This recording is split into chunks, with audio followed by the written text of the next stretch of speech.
This the anthem for everybody who know that they was born to be a fighter. 100%, nothing less. Let's go. I'm a warrior. I'm a warrior. 'Cause I'm a warrior. I'm a warrior. I'm a warrior. That's who I am. I'm a warrior. It's the on and off. 'Cause I'm a warrior.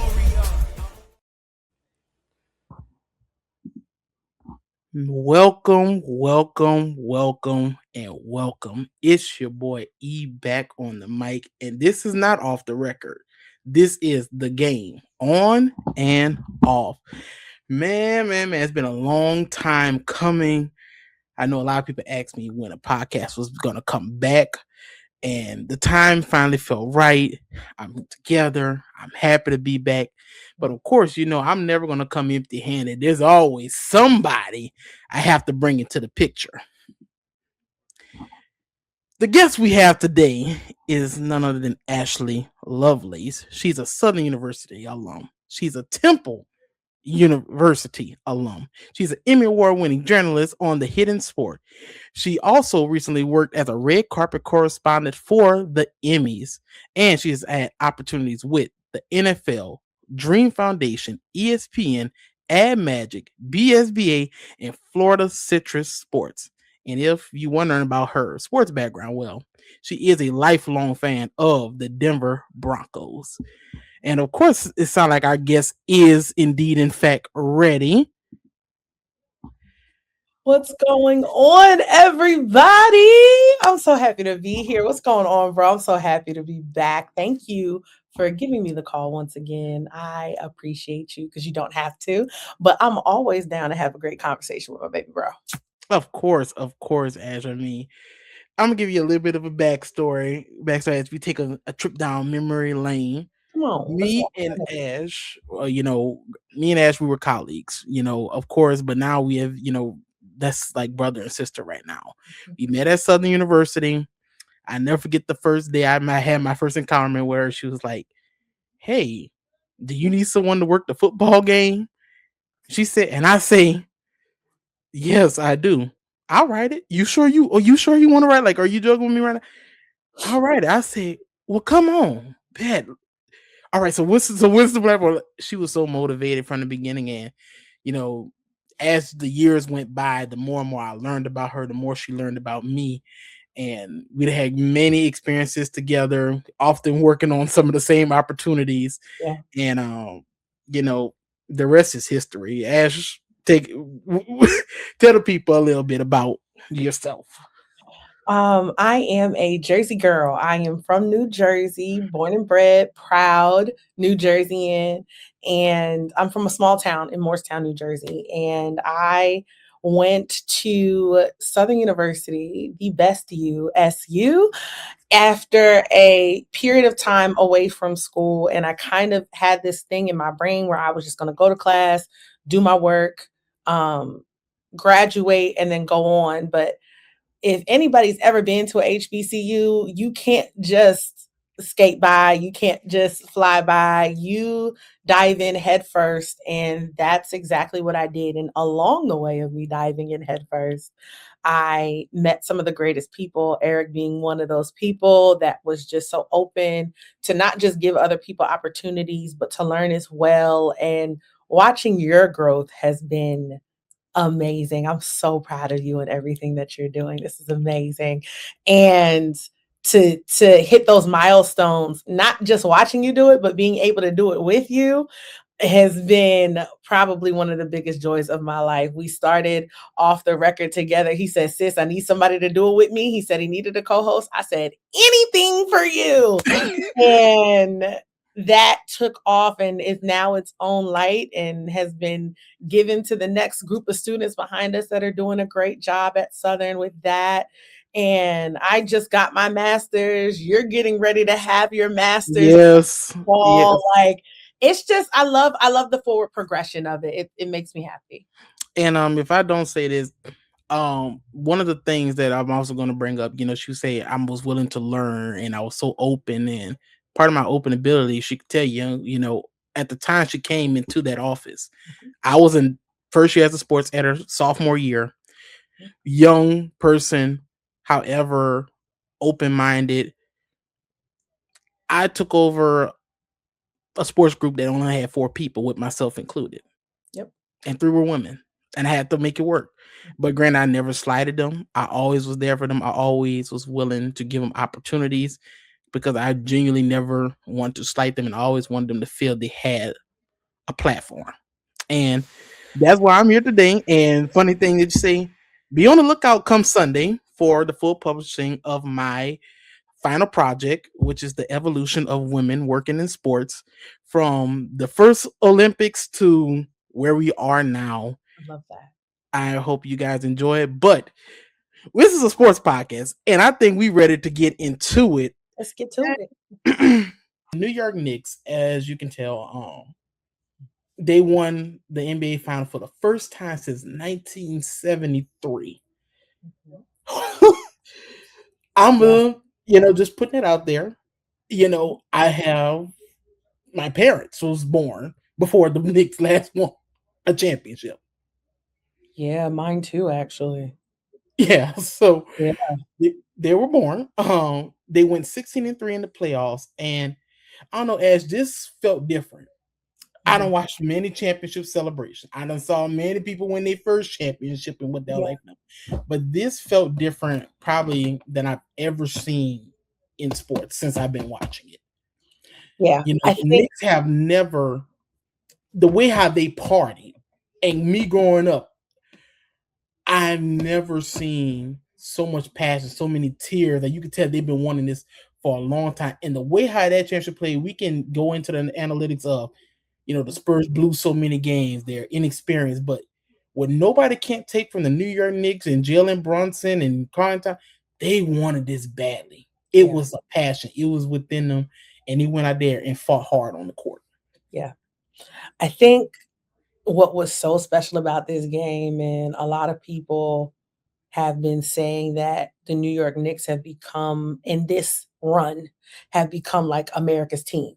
And I would have to agree, even though I'm not a Knicks fan. However, super fan of Patrick Ewing, but not a Knicks fan. However, you cannot have watched this run of the New York Knicks and not respect it, right?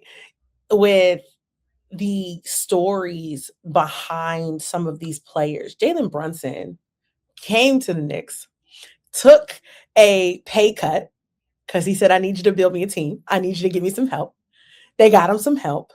And to not just do that, but to be the ultimate showman of what a leader is on a team, and to also be a legacy of that team. You're playing on a team that your father played on in a playoff series against the same team that your dad played in that same playoff series against and lost. Okay. And not only do you win, you drop 45 points, you get the MVP, and the proudest moment of it all is like watching him be like, it was all worth it.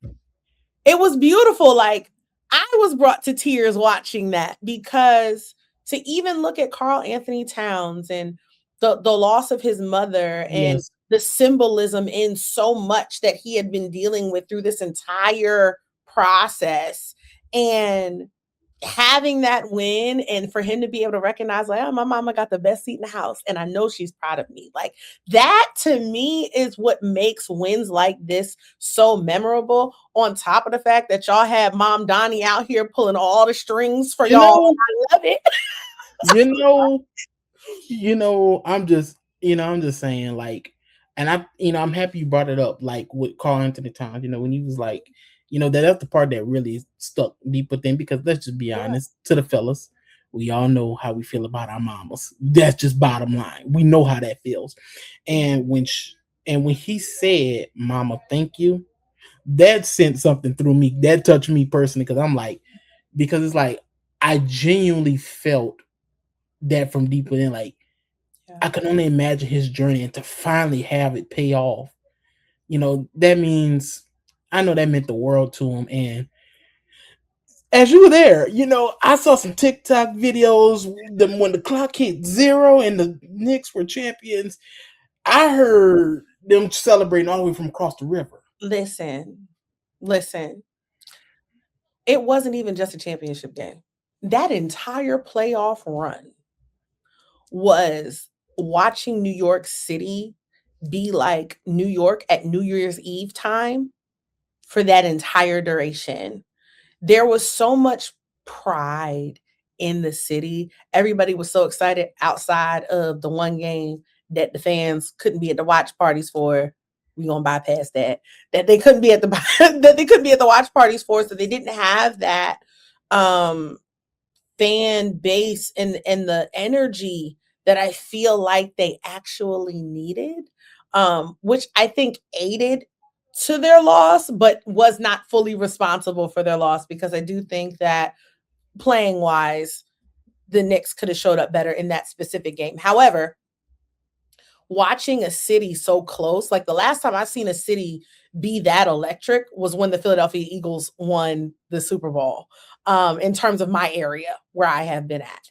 So being up there and being in the thick of it and seeing the faces, the cheers, the crowds, and watching everyone go crazy was like, this is, you know what, this is what life is about. Now, New York, I gave y'all your praises. I gave y'all your praises because some of y'all were wilding out, okay? Because why we were setting school buses on fire? You know, Why we were fighting and we were throwing chairs at Spurs fans like this was a remake of August 5th down in Montgomery. Like y'all, come on now. They already lost. You got no chance. like, you know, I felt bad for the one car that was totaled, and I'm like, you know, I would hate to get off of work or wake up in the morning and come downstairs and see your car on the block, windows beaten, tires slat. I'm sitting here like, y'all, this is how y'all celebrate when y'all are happy. I'm glad y'all. I hate to see when y'all mad. I don't need to see that. If that's what it's like when they're happy, I don't need to see what it's like when they lose. Because no. Now, Ash, let's talk about it. Part of this platform is to educate what happens not just on the field, but off the field as well. For sure.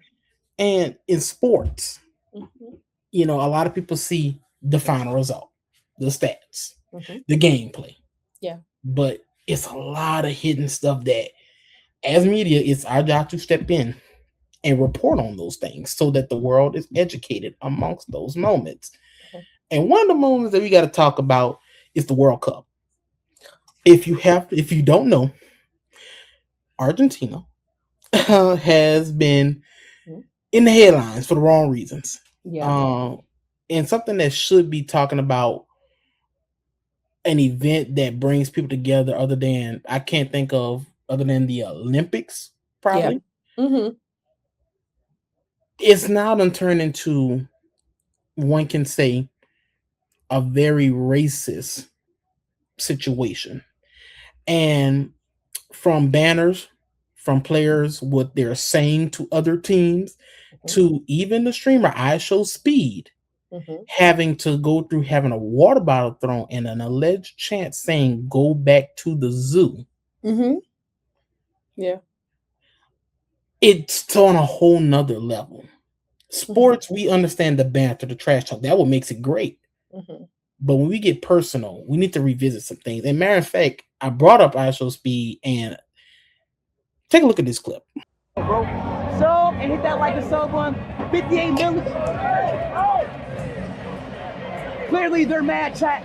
Don't worry about that, y'all. We not gonna worry about that. We gonna worry about England, chat. Let's keep going. They go, chat. They gotta throw stuff. That's what happens, y'all. They're gonna throw stuff. But look, we don't care. Because it's coming home, okay?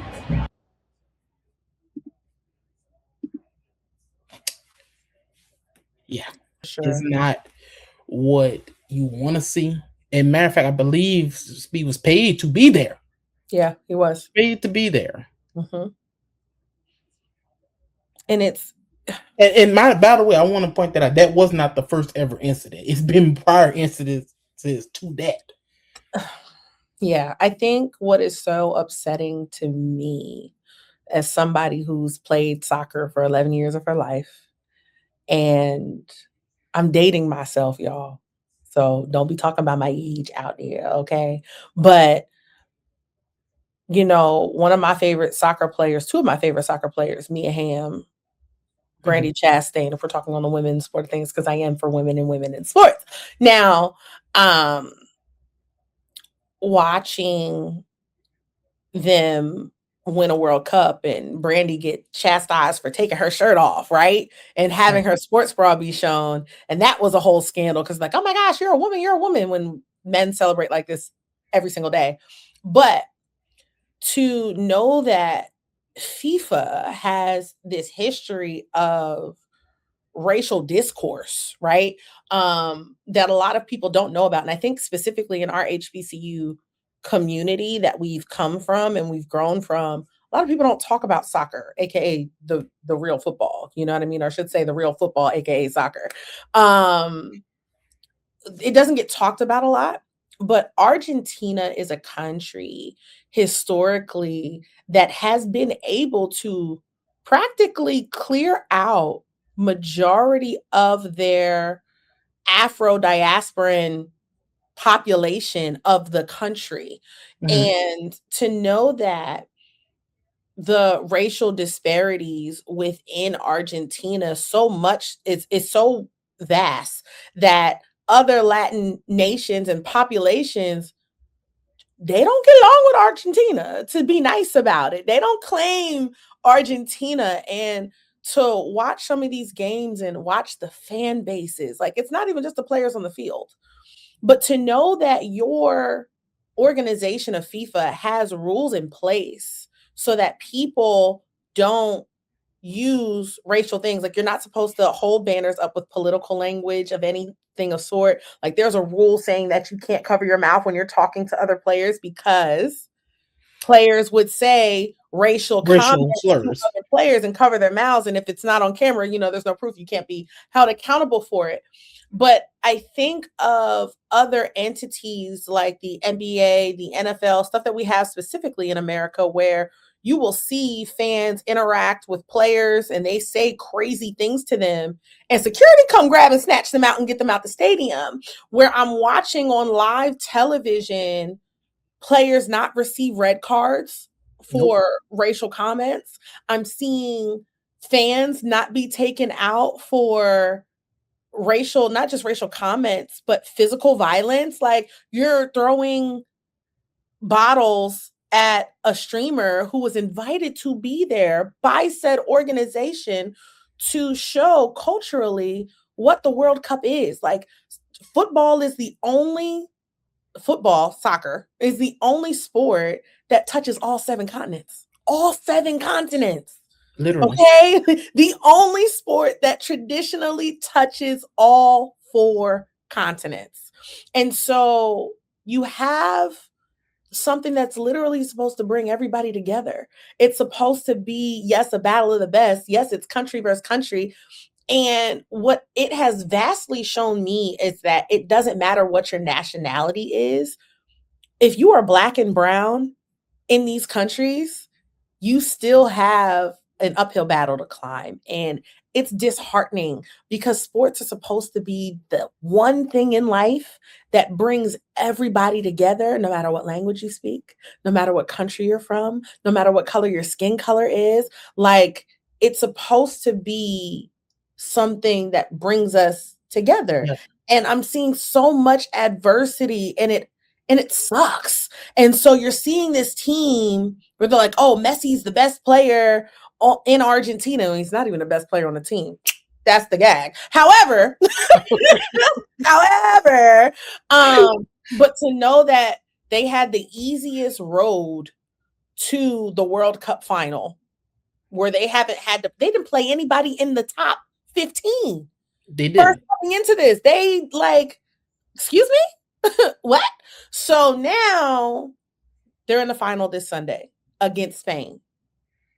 And I pray that Spain beats the brakes off of them. I will be glued to my TV at 3:00. Granted, I think FIFA has a script. I think they're rooting for Argentina to win for whatever the case may be. Because the referees have been crazy. Watching Argentina play against Cape Verde, watching them play against England, and like it I could be on the soapbox all day about this. It's disgusting to me. So I really hope that Spain beats the brakes off of Argentina. This is what I will say about it.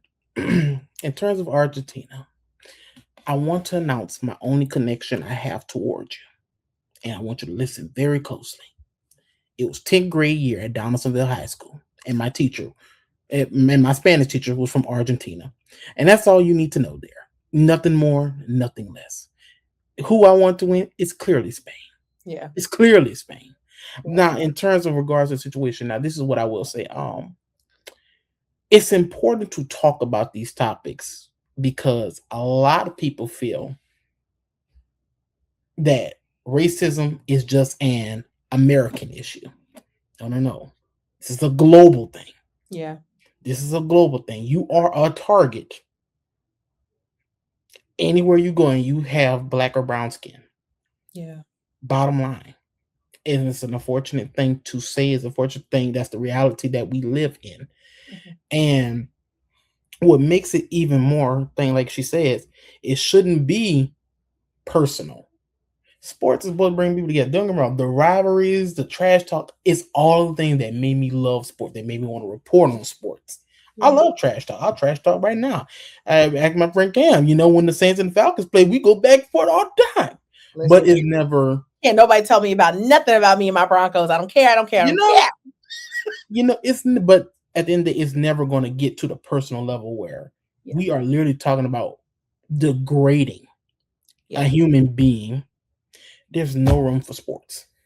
There's no room for that in sports. That's not sports. That's civil.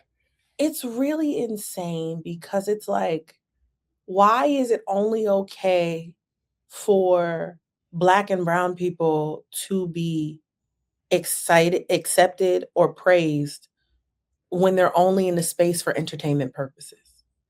That's a valid fact. Like, why is that okay? Like, why is that the notion that you're only accepted in this spaces because of what you can do? Once this game is over, you're still being reduced down to the color of your skin, which is like insane, because this right here, beautiful.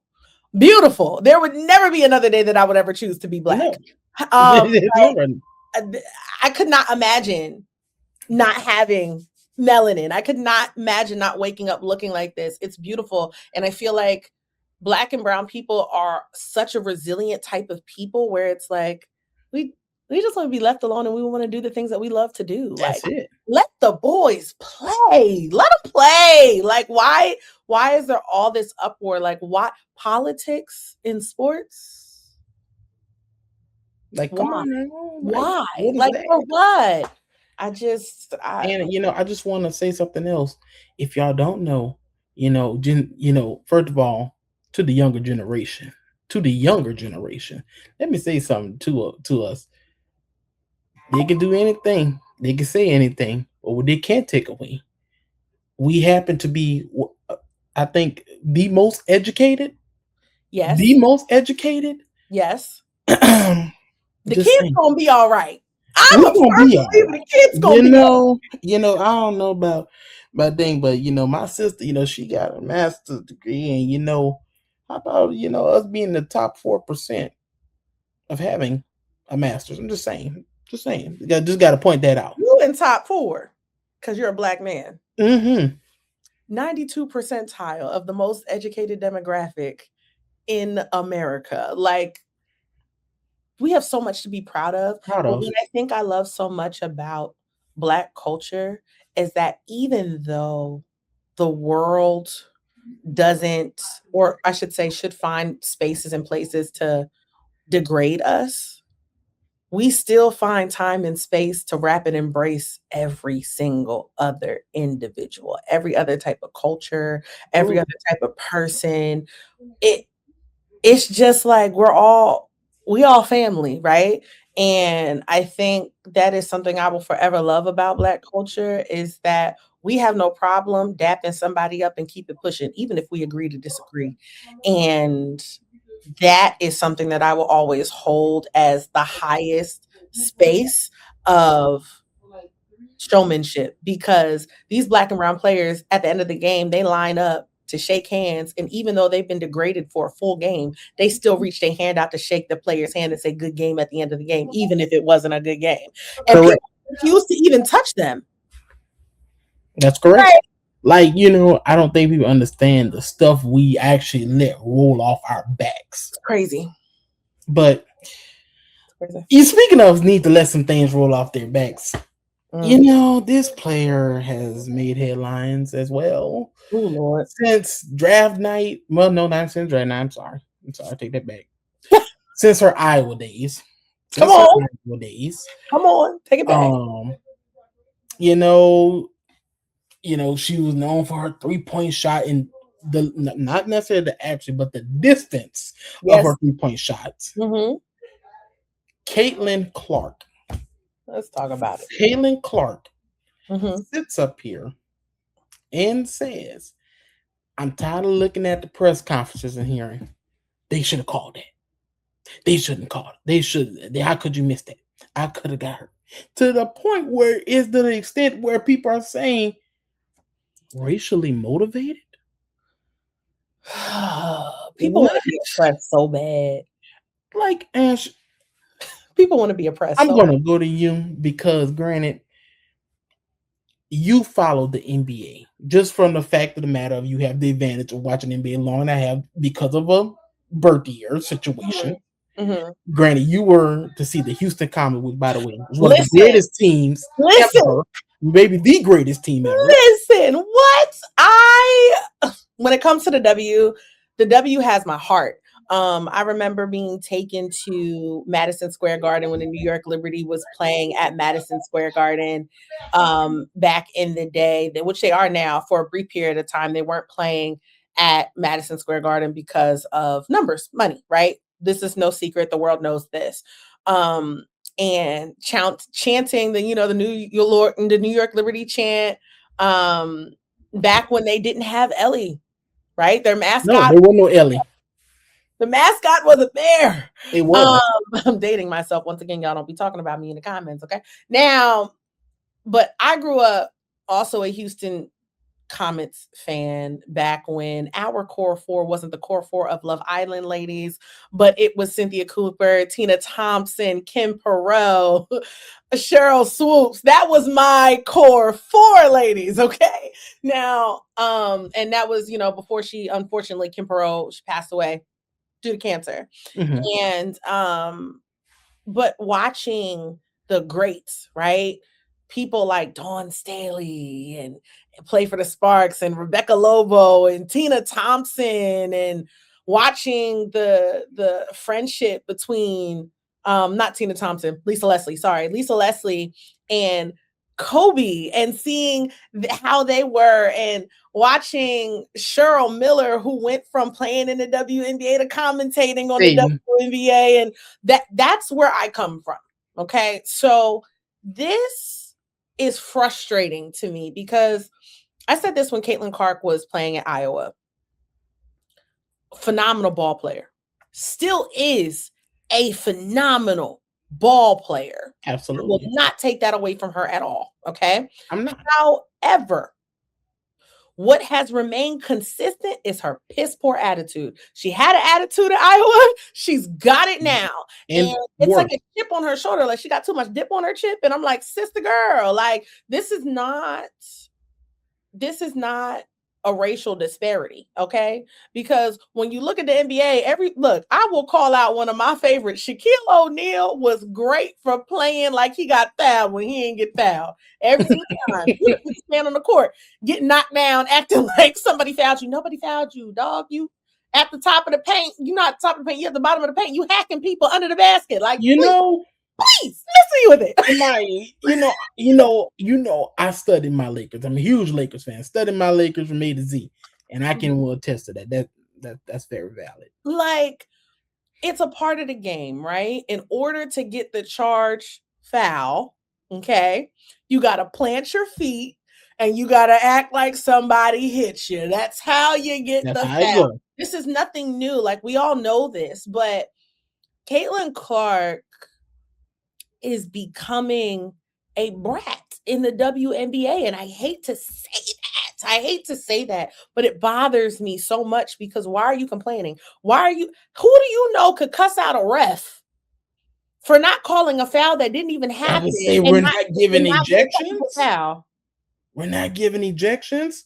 Y'all We're not touching getting the text? refs. Y'all not giving her text? What are you talking about? But yet you could have somebody like Angel Reese, who is a hothead, and y'all have no problem giving her technicals because she's leading the league right now in technical fouls. So I'm trying to understand, what is it about Caitlin Clark that we have to walk around and tiptoe around her feelings? Like, she's not leading the NBA the WNBA in anything right now. Nothing. One can Does argue. not mean she's not it doesn't mean she's a terrible basketball player. She's not. But you aren't the best of the best. It just is what it is, sis. Take the time, close your mouth, work on your game, and get better. That's it. For me, well, one can say this. I'm just going to flat out say it. Like I said, Caitlin Clark, terrific basketball player. I'm never going to take that away from you, like you said. Mhm. However, when it comes down to Indiana Fever, I'm sorry. When you were out, injured, because your availability has been an issue, Mhm. it was Kelsey Mitchell leading that team. And she's still leading that team. Talk about it. It was Kelsey Mitchell. And then to go furthermore, give the credit where credit is due at. It's just what it is. Why I have an issue. If y'all do not know, the WNBA recently this year announced we're able to pay our players better contracts. Money. A fight that's been going on for years. $1 million contracts, honey. However, I will not sit up here and say she helped lead that charge. The charge was led by that very same Angel Reese. The charge was led when people like Age Wilson been leading the game and putting the game on her back and been the face of WNBA. It was led by those. And that's how we got here. Not the other way around. And let me tell you about the 3-point game. This is not to discredit Caitlin Clark. I mean, it's not to discredit. But before y'all say, hey, the Steph Currys of the world, that she was the female, the woman version of the Steph Curry. Come on. It's Sabrina Ionesco right there at the New York Liberty, and actually went toe to toe with Curry, and it was a pretty close battle. Hello. We have to stop erasing and remember those who set the standard first. You can't just erase and pick and choose because of the popular person at that time. Right. That's not how this goes. And with the WNBA, we always knew the WNBA was always intended physical. This is not nothing new. Why is this becoming an issue? The fouls are getting ready. These has been going on committing forever. After the foul, she's committing. What? It's always intense. It's always gritty. Everything about sports is that. So why is this an issue now? Yeah. We're making arguments and protecting her, but let's break down. The fact of the matter is, before we talk about 3-point game, let's talk about how efficient that 3-point game is. I could shoot 500 3-pointers, but if I only make 4 of them, what does that do for me? Well, what does it do? I mean, Shaq hit 1 3-pointer, but we know Shaq can't an efficient 3-point shooter. Or 3 free throws for that matter, but that's a whole other conversation for another day. Now, it's okay. But the bottom line of what I'm saying is the WNBA, to me, is in good hands. It's just either getting you get with it, or you're going to be retiring early. I don't think she'll be retiring early. I think she's got a lot of fight left in her. I think Caitlin Clark is somebody that just needs to eat a slice of humble pie. I think that's really what it is, because and the fact that we have Congress, we've got representatives advocating on behalf of Caitlin Clark in the name of racial discrimination. Excuse me? This is What? what I'm saying. What? But yet you find that the Aces, who just put out a statement about the comments towards one of their players, saying that they do not condone, which is why I feel like, why are we not addressing these things, right? As a organization, I feel like this is where the fever kind of drops the ball, because at some point you have to recognize, especially because Caitlin Clark herself has not said anything about being racially targeted in any form. At least I'm not aware that she has. I About never being seen that. racially targeted or going through any racial disparities. I feel like this is something that the Indiana Fever at some point, like you got to make a statement at this point, because why is our US government, who has way bigger fish to fry right now, like we have a whole You know, war happening we get, now with we 30,000 contacting FIFA. with we got a war going on with 30,000 different countries because of our current executive branch. And y'all worried about Caitlin Clark and racial disparity? I'm so confused. Let alone you're calling, we have time to call about FIFA. We need this player for this game, and proceed to still get blown out. But it's okay. And I want to be very clear when I state this, because I feel like people toss the term around race a lot and racism a lot. Let's be clear. In order for someone or a group of people to be racist, there has to be an element of oppression in the space. Okay? Now, you could be prejudiced. Yes. Everybody can be prejudiced, but everybody can't be racist. Okay? So when somebody can tell me how Caitlin Clark has been oppressed by the WNBA when she's one of their top earners, I just want to know. Crazy. I just want to know what she's going without. I want to know where the hindrance is. I'm just saying. That's all I have to say. But we do have to make this quick pick though, because Okay. let me tell you, your Miami Heat made some news. Your Miami Heat made some news. They got Giannis to come on down to South Beach. They did. But do you think LeBron is heading down there? Is it a farewell tour in Cleveland? Is he going shoot a breeze with his brother Steph Curry? Or is he gonna be in Philly? Let me tell you. First of all, if LeBron came to Philly, I'd be surprised.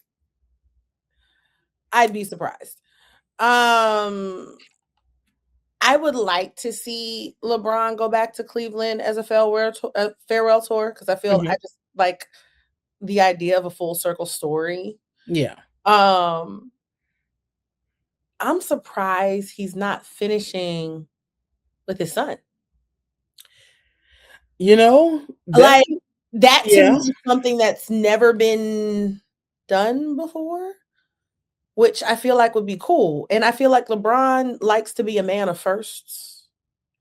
It's kind of been the trajectory of his career. But if I had to pick, I mean, to be honest, y'all, don't hate me. Ballers don't hate me. I know y'all say ball is life. Could really care less. If this was WNBA, I'd be all here for it. But LeBron will do what LeBron will do. If I had to pick a good placement for LeBron, I would definitely say I would actually like to see LeBron and Steph Curry play on the same team. Okay. I would like to see that dynamic. For me, granted, he was with my Lakers. I've been very vocal about how I feel about LeBron fans on my Lakers. Yeah. However, one I can say the journalist in me, because one thing Ash can tell you, I never went against the journalist code. But besides my personal belief, let me tell the truth. Granted, he definitely did what he had to do as a Laker. He brought a championship, set some incredible records, gave us many incredible moments, and helped and actually saved my franchise from at a time when it was at its lowest. Yeah, he did. I'm not going He's to done take that with every franchise he's been a part Yeah, of. you know, He has done that. I'm never going to take that away from him. Yeah. Now, my picks on where you going. The journalist in me, Mhm. the farewell tour. It's only right. It's only right. That's how I feel. Like him going back to Cleveland, I feel like is only proper. Like, go home. You know what I'm saying? Like, go home. And Yeah. if I'm going for a personal enjoyment, and like if we're talking about if he's gonna be like the pure happy person, it definitely would be him playing going to the Bay Area with Steph Curry. Yeah. We all saw how his joy was when they finally got to be teammates on an Olympic team. They enjoy, I can remember the Instagram videos to this day, their chemistry on the court, I really think that'll be the most happy place for him if he wants to do that. But if he's going for like, hey, this is my last time, I'm going to step back, be a dad, it's Cleveland. Which, it just makes the NBA fun because, man, they made some moves this free agency. A lot of good draft picks were made. I'm excited, I'm really excited for the regular season, genuinely, because, like, there's a lot of teams like I really want to watch now. Like, let me see what they're doing in Minnesota. Let me see what they're doing in Miami. Let me see.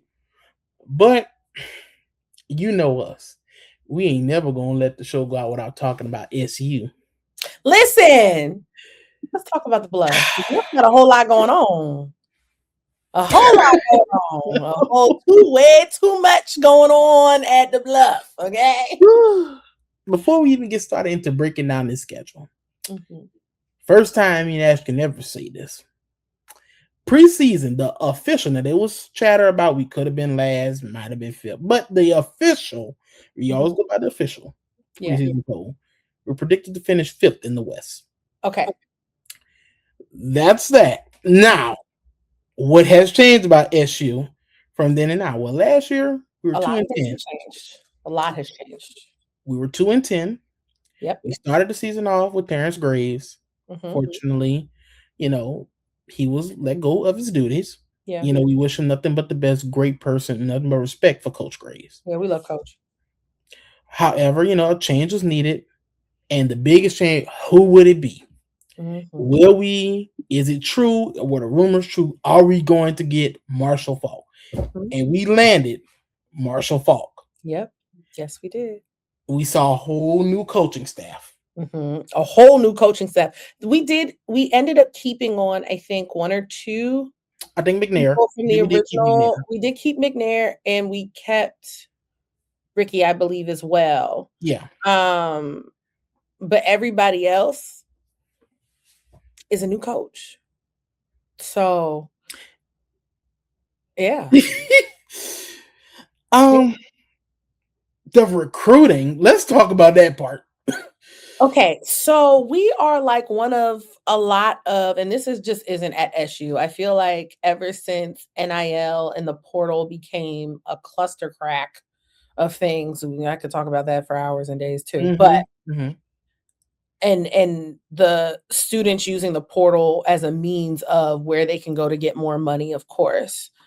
Everybody, I feel like, rushes to the portal, and I feel like SU for the past 3-4 years at least has seen a high turnover rate of our best players going to the portal, being able to retain some of them. Like we remember the former year where Kelby Givens, who was our bread and butter, when he announced that he was going into the portal, and we were all like, huh? What's going to happen? What? Our defense is going to what? And somebody did some smooth talking and got him to stay.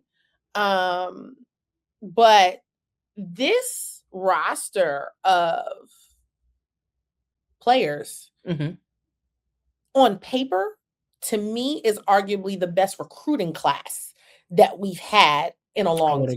I would agree with that. Now, what Marshall Faulk is going to do with them, I don't know. What you think?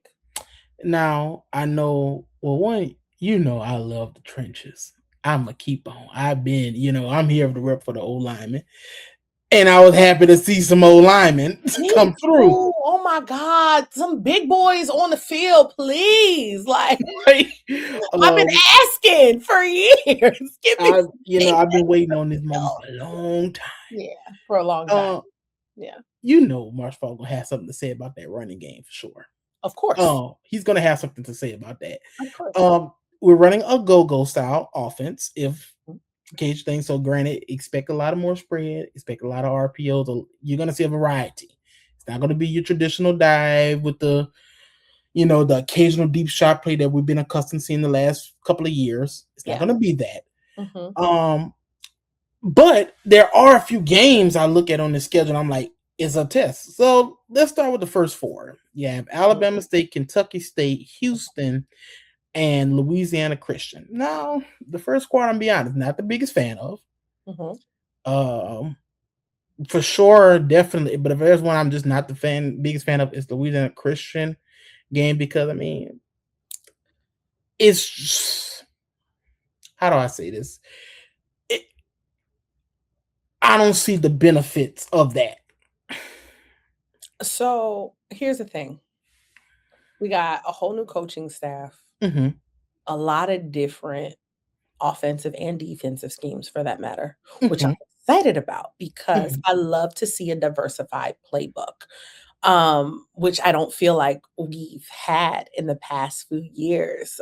We've been looking at copy paste in terms of offensive schemes specifically, and not too much variance, so that the game becomes predictable, and then we wonder why our offense gets shut down so easily, right? We weren't really showing anybody anything different.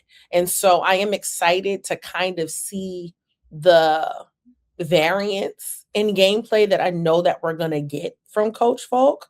But in terms of this schedule for the first 4 games, I really think it is a balance of how do we gauge ourselves between two of the powerhouses within the SWAC at the top of the schedule, right? I got you. You got Alabama State, which is going to be a rough opener. It is. And we know our previous history with them. The last 2 times we met. It's going to be a rough opener, but I think it's going to be good because I feel like when you start your season with against a team that's going to make you push your best, like Alabama State will, in terms of coming up against SU, I think the next 3 games are going to be cleaning up those mistakes. Yeah. Right? Because the other 3 games are non-conference games. They are. Right? So everything is, to me, what I'm looking at is experimental, right? Yes. Let's figure out what works. Let's figure out our strengths, our weaknesses when it comes to it. Because then after Louisiana Christian, who do we have? We have Jackson flipping State. Okay. Boo. Okay. Boo. You can't spell JSU without SU. Period. I don't care what anybody says. So which, historically, for the past 5 years, Jackson State has been a consistent powerhouse. I'm not going to take that away from them, right? No, I can't.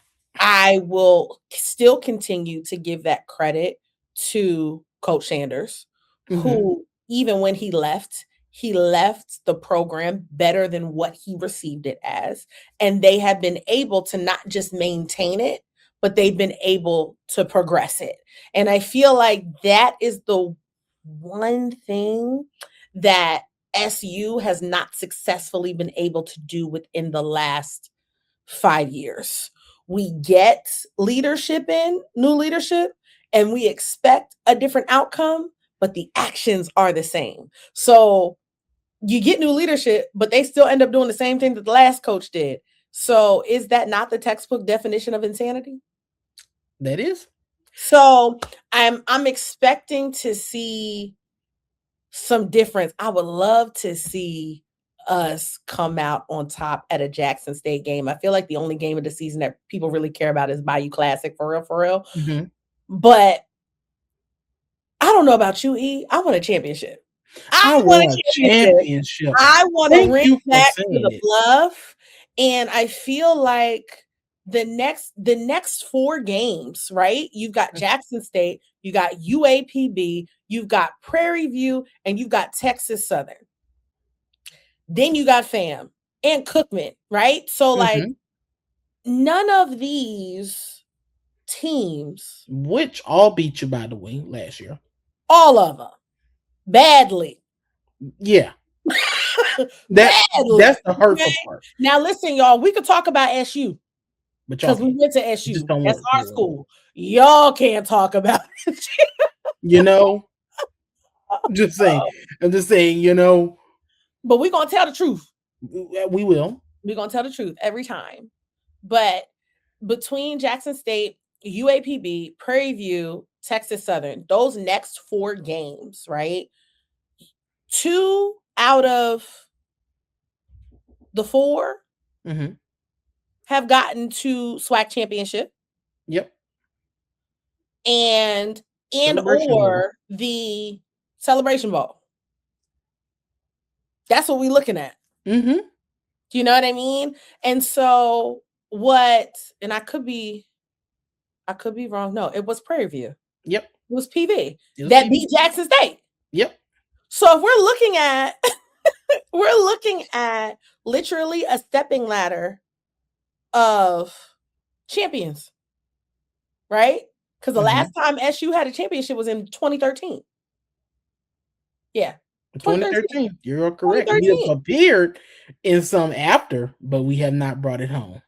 Exactly. So my thing is this. And we have gotten to a SWAC championship during our time at Southern. Yeah, twice. Right? I'm still mad. I'm still Don't, mad. I don't. I'm You know. still- I don't want to talk about it. I'm still mad about the Bubba McDaniel situation. Y'all. If y'all wasn't there, you had to be there. I watched Bubba McDaniel put up 230 some odd yards by himself. One half. Okay. One half. After coming in as a 3rd string quarterback, he put SU on his shoulder. And unfortunately, they put him in the game too late. Had they started him like they were supposed to, Might have been something different. well, it's okay. But shout out to Bubba, yo, we miss you. Well. Speaking of quarterbacks, you know, Ash, you know, if we just a little bit of flashback, you know, I done win some very notable moments on campus when it came to talking about Southern football, some rants, some moments that I'm like, I went in a little too much this podcast. Listen. But breaking down the schedule, like you said, let's start off. So I'm gonna start off with the first 4. Yeah. I like what you said, the balance. I mean, of course, you got your SWAC, D2, you got your Big 12 school, your money game. And then, of course, you got Louisiana Christian that plays in the league that's, very much, that's not, let's just say, not on SWAC level. Right. This first game is a big test already. Yeah. One can argue Alabama. If it wasn't for Jackson State, Alabama State would have been in the SWAC championship last year. Yeah. And to have them open up the Birmingham Classic, which is going to be on ESPNU, so no reason why. Definitely go watch that game. If I'm looking at it, I do it, first game season, some mistakes will happen. We know this. Some mistakes will happen, but it's a great test to see what do you have. Like you said, what do we need to work on, and how do we use these 3 games to prepare for what I call the gauntlet. After you get past this, boom, at Jackson State. Then homecoming, University of Arkansas Pine Bluff. Then you have PV, Texas Southern, Florida A&M. And UAPB for homecoming is crazy. the next 5 of these games, let's see. If I'm looking at the key right, everything in blue is away. So 1, 2, 3, 4. Your next 4 out of 5 games after Louisiana Christian are all on the road. So you're going to see what is the mental capacity of our players, how disciplined we are, and how can we handle hostile environments, especially when you go to JSU.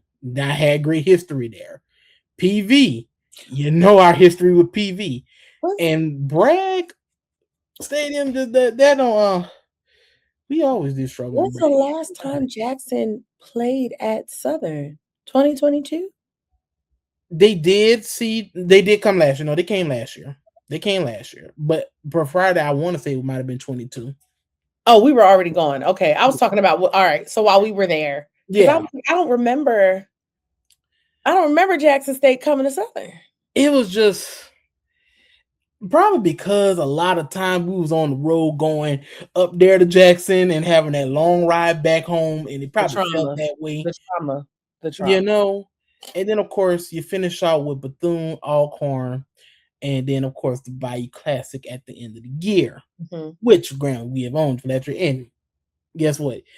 I would have said you had your window of opportunity last year. They did have a window and didn't take it. And the door shut again. But if I had to predict a record for the first year of the Falk era, I'm going to say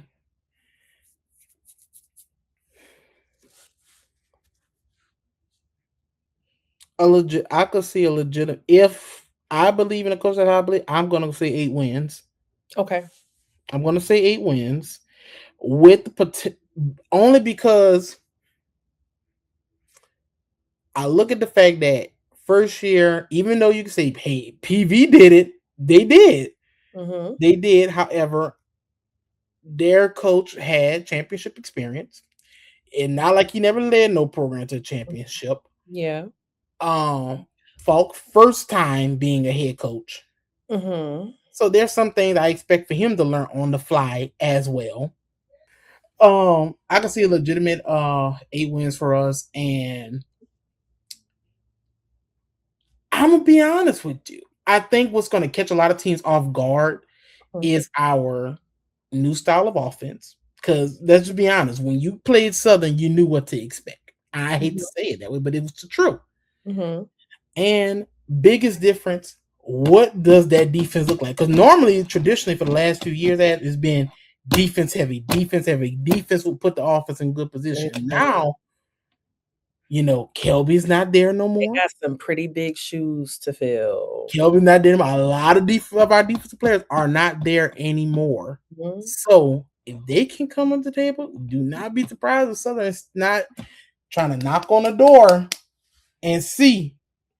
And we might get close to that championship like we want. Ash might not be year 1. I'll maybe in year 2, but we're gonna make a run for it though. We're gonna make it tough. I think what sets let me not say that. What I think beats Southern a lot of the times, outside of offensive, defensive schemes, coaching, right? What I think beats the team is the team itself. We've sat at so many games, we've talked to so many of these players where you literally see at the top of the game, the fire comes out. And then you see that fire slowly start to dwindle, right? And say somebody makes a stupid play. It's like they can't move past it. Like they don't move on, right? And I feel like that type of morale ends up beating itself. I've witnessed it because, like I said, going back to that SWAC championship with Bubba McDaniel, that Bubba McDaniel exposed Jackson State in a way that they had never been Never been exposed. exposed before, and had been saying things that we had been saying all season, that Jackson State is a beatable team, because they are. Yeah. But I think the morale, when you're like, oh, it's Deion Sanders, it's his coaching team, and he's recruited these people, that people, all these different things, right? Mm-hmm. And it's like, bump all of that. Get out there and play, because let me tell you, these schools are not intimidated by the fact that we have Marshall Faulk as a head coach. No. They're not. Matter- They're not intimidated by it. And to Matter- be frank, I don't think they should be. Get on the field and play your A game every single time. And don't let up. Yeah, go ahead. And let me say this. I'm happy you brought the Deion Sanders situation. Guess what? Deion did not win a national championship. Neither in none of his years there. He did it. He did not do it. He lost did South Carolina State and he lost to North Carolina Central. Mhm. I remember those games. And Yep. guess what? Ironically, Mhm. because of that Bubba game, guess what the HBCU national champs that year did? They did the same thing and took advantage. And Jackson State couldn't stop it. And couldn't stop it because they got exposed. And I think that's something to really go back and look at. And I think that's the beauty about watching film. And I used to question stuff all the time. Like, I know y'all watch film on Mondays. I know y'all do. I know y'all sit up in that room and y'all be watching film. But are you truly being a student of the game? Like, I remember being in class with Derek. Mm-hmm. And granted, we should have been paying attention in class. But that's a whole nother story. But watching him look at moments, watching film, being a student of the game, where it's like, and Derek was a force to be reckoned with. He was. You know what I mean? So like Very talented player.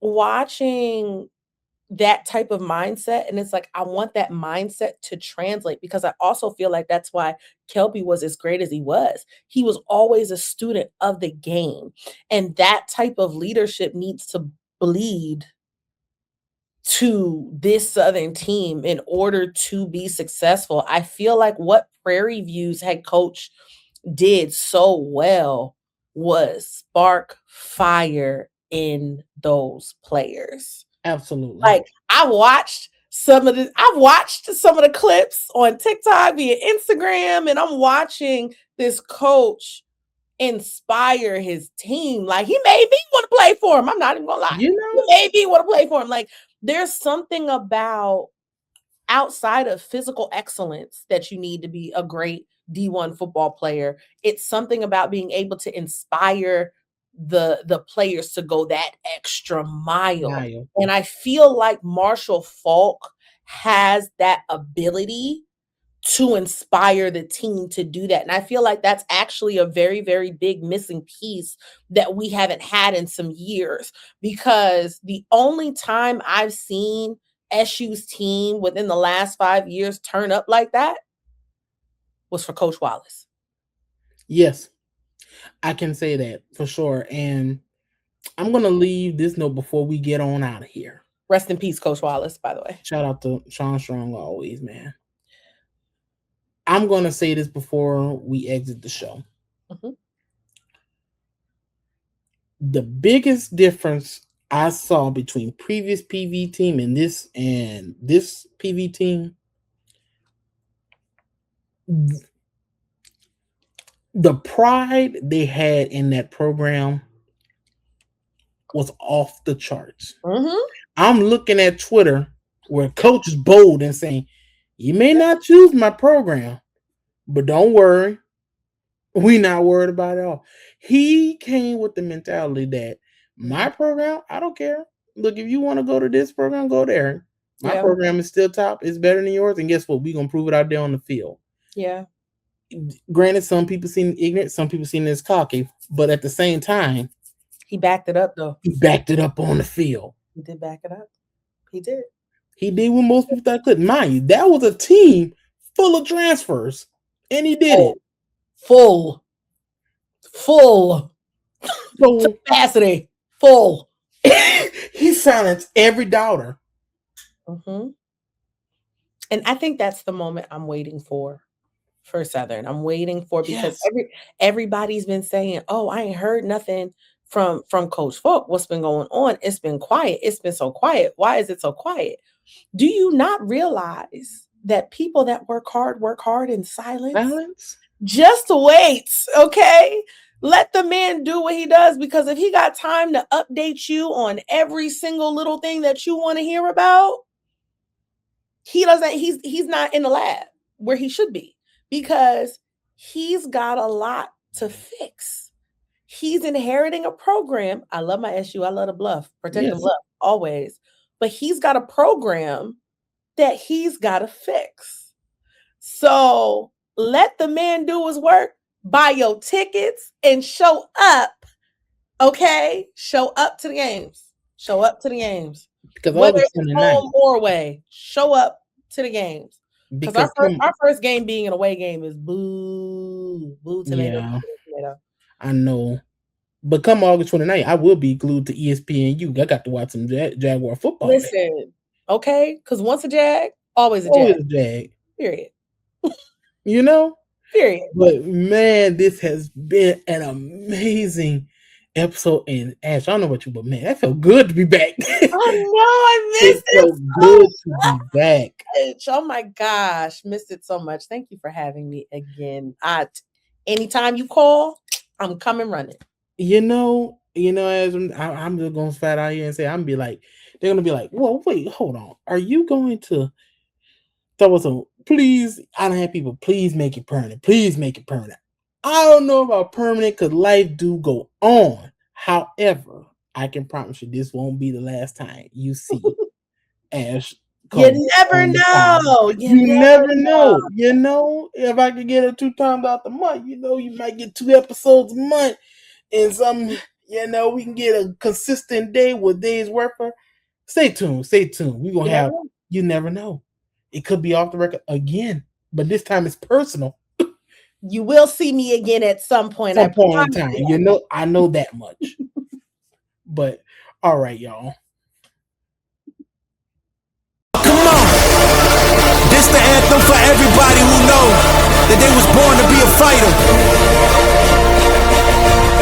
100%, nothing less. Let's go. I'm a warrior.